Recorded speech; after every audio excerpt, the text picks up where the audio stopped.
Good afternoon. Thank you, Senator Hirono, for the opportunity to speak before you today on this important issue. My name is Roxanne Garza. I'm the Director of Higher Education Policy at EdTrust, a national nonprofit organization focused on closing opportunity gaps and advancing racial and economic justice in education. EdTrust believes that education is not just a pathway to opportunity, it's a civil right. Since January, we have seen ongoing attacks on our nation's college students and higher education system.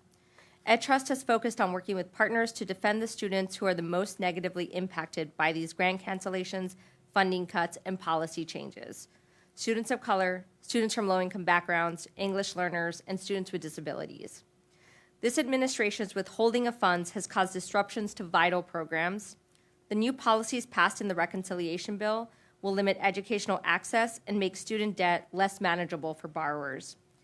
Extrajudicial interpretations of law and process are chilling the recruitment and support of students of color.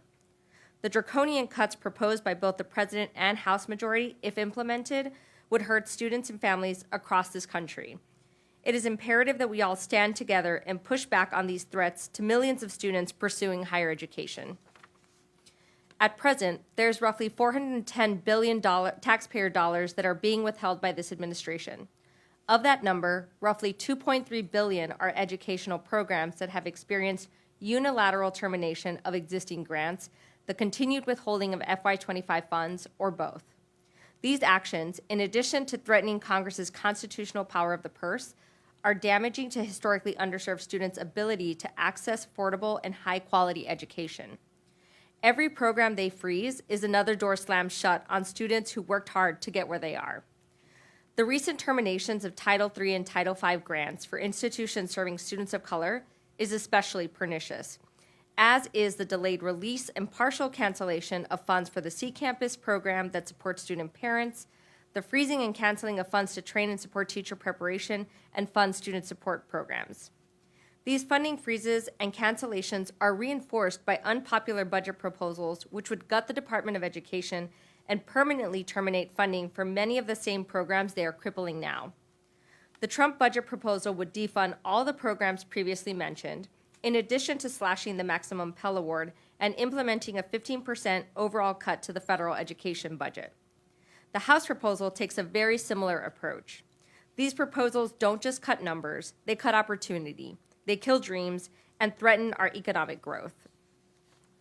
Public polling repeatedly shows that Americans want more federal spending on education programs, not less. These cuts are widely out of touch with the current realities facing today's students, and they must be rejected. In addition to these funding restrictions, the Trump administration has started rulemaking on the provisions contained in the reconciliation bill passed this summer. Changes to student loan repayment will increase monthly payments for the majority of borrowers and push forgiveness farther away, increasing the risk of default, especially for low-income borrowers. Cuts to graduate education lending will result in students being forced to take out loans from the private banks with more onerous terms, and some students will decline to pursue graduate education altogether. The bill also weakened important borrower protections that protected millions of students from predatory institutions and practices. These policies don't result in financial responsibility, it's generational theft. We urge members to submit comments and propose legislation reform and eliminate burdens for students created by these new policies. Finally, the Trump administration has acted in unprecedented ways to leverage federal research dollars via an opaque task force operating outside the parameters of the adjudication process laid out in the Civil Rights Act, to undermine academic freedom, and to overinterpret the Supreme Court ruling banning race-conscious college admissions to significantly curtail the recruitment of Black and Latino students, especially those who are undocumented, into higher education.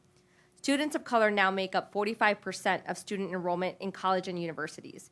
Dismantling these programs and services that support their academic success and well-being will only deepen racial and economic inequities, widen achievement gaps, and weaken the nation's workforce. We stand in opposition to these policies, but also urge leaders to continue lifting up popular solutions for affordable and accessible higher education. The path is clear. We need more Pell Grants and financial aid, real student supports that meet the needs of today's diverse student body and reflect the American creed of justice for all. We need a pathway to debt-free college. These aren't radical solutions. They are common sense. Students deserve a higher ed system that prepares them for the future, for the workforce, enables them to contribute to their communities, and achieve their dreams. Amidst the many threats facing our students, it's essential that we articulate and fight for a proactive vision for the future. EdTrust stands ready to partner with you on this important work, and I look forward to your questions. Thank you. Thank you very much. Dr. Custer.